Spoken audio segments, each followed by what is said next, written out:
আমরা আল্লাহকে পাবো কিভাবে, এটা বড় প্রশ্ন না? যে আল্লাহর কাছ থেকে, যে জান্নাত থেকে আমরা পৃথিবীতে চলে আসলাম, সেই জান্নাতে যেতে হলে তো আমাকে আল্লাহকে পেতে হবে। আল্লাহকে পেতে হলে আমার কি কি করণীয়, খুব শর্ট করে আমি কয়েকটা পয়েন্টস আপনাদেরকে শেয়ার করছি। এক নাম্বার তাহলে কি কাজ? আল্লাহ পাকের সর্বশেষ নবী মুহাম্মদ সাল্লাল্লাহু আলাইহি ওয়াসাল্লামকে অনুসরণ করা, তার আদর্শ মেনে চলা, এক নাম্বার। দুই নাম্বার হচ্ছে 5 ওয়াক্ত নামাজ। আল্লাহকে পেতে হলে নামাজ লাগবে, নামাজ নাই আল্লাহ নাই। ওয়াস্তাঈনু বিস-সাবরি ওয়াস-সালাহ, তোমরা সবর এবং সালাতের মধ্য দিয়ে আল্লাহর সাহায্য প্রার্থনা করো। আমরা এই জন্যই নামাজে বলি ইয়্যাকা না'বুদু ওয়া ইয়্যাকা নাস্তাঈন, আমরা শুধু আপনারই ইবাদত করি এবং আপনার কাছেই সাহায্য প্রার্থনা করি। তো আল্লাহকে পেতে হলে নামাজের কোনো বিকল্প নাই। আল্লাহকে পাওয়ার তৃতীয় একটা মাধ্যম বলে দিই আমি, সওম বা রোজা রাখা।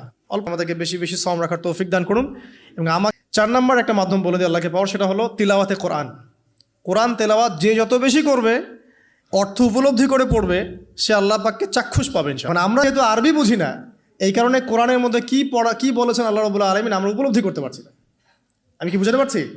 তো কোরআন শুধুমাত্র তিলাওয়াত করা যথেষ্ট নয়। তিলাওয়াত করলে আপনি প্রত্যেক হরফে 10 নেকি পাবেন, কোনো সমস্যা নাই।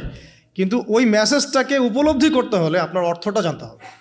অর্থ জানলে পরে আপনি দেখবেন আল্লাহকে আপনি চাক্ষুষ সামনে পাচ্ছেন ইনশাআল্লাহ তাআলা। আপনি হতাশ হয়েছেন, হতাশা দূর করার জন্য সূরা আছে কোরআনে। বিপদে পড়েছেন, বিপদ দূর করার সূরা আছে কোরআনে। আপনার রিজিকের সমস্যা কাটানোর সূরা কোরআনে আছে। কোনো হাজতের প্রয়োজন, সূরা ইয়াসিন, হাজতের সূরা চলে আসে। অসুস্থ হয়েছেন, শেফার সূরা কোরআনে আছে। বা কাউকে জিন টোনা করা হয়েছে, বানটোনা করা হয়েছে, ওর শেফাও কোরআনে আছে। এমন কোনো বিষয় নাই যেটা আল্লাহ রাব্বুল আলামিন কোরআনের মধ্যে নাজিল করেন নাই। ব্যবসা করতে চান, কোরআন কথা বলবে, ঠিক আছে? আপনি সামাজিক বিষয়ে ডিল করতে চান, সূরা হুজুরাত কথা বলবে।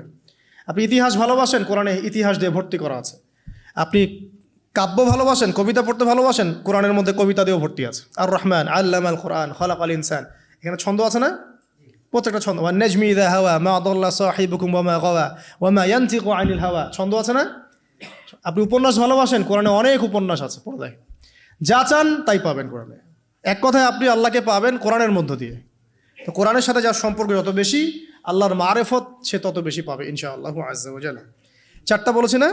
5 নম্বর হচ্ছে হজমরা করা। আল্লাহ পাক আমাদের সবাইকে বেশি বেশি করার তৌফিক দেখ। হজ এবং ওমরা এমন কিছু কাজ আছে যে কাজগুলো সরাসরি আপনার সাথে আল্লাহ পাকে কানেকশন করাবে। আরাফার মাঠে যাবেন, ওই মাঠে কি কিয়ামত হবে না? আল্লাহকে চিনতে পারবেন এখানেই। তারপরে যে সাই করেন না, সাফা মারওয়া সাই করে, ওখানে গেলে আপনি বুঝতে পারবেন যে কিভাবে ইসমাইল আলাইহিস সালামকে পানি দেওয়ার জন্য তার মা হাজারা এখানে দৌড়াদৌড়ি করেছেন। বাইতুল্লাহ দেখবেন, আপনি চিনবেন যে আল্লাহর তাওহীদ কি জিনিস। চোখে দেখার সাথে সাথে আপনার ভিতরে এমন একটা ফিলিংস আসবে যেটা ভাষায় প্রকাশ করা যাবে না। চোখে দেখার সাথে সাথেই এমন একটা ফিলিংস আসবে, আপনাকে আমি এটা ভাষায় প্রকাশ করে বোঝাতে পারবো না। 6 নম্বর বলছি জিকির। আল্লাহ পাকের জিকির বাড়াতে হবে। যে আল্লাহ পাকের জিকির যত বেশি করবে, সে আল্লাহ পাকের মারেফত তত বেশি উপলব্ধি করবে, আল্লাহকে পাবে ইনশাআল্লাহ। 7 নম্বর দোয়া ইস্তেগফার বাড়িয়ে দেয়া। আল্লাহর কাছে বেশি বেশি দোয়া করতে হবে। দোয়া বাড়িয়ে দেন। দোয়ার জন্যে হুজুর ডাকতে হবে না। দোয়ার জন্য আমাকে ডেকে বাসায় খাওয়ানোরও দরকার নেই আপনার। দোয়ার জন্য আপনি যথেষ্ট। নামাজে দাঁড়ান, নামাজের সেজদায় দোয়া করেন। নফল নামাজ পড়েন, নফল নামাজের সেজদায় দোয়া করেন। নামাজের পরে হাত তুলে দোয়া করেন প্রয়োজনে।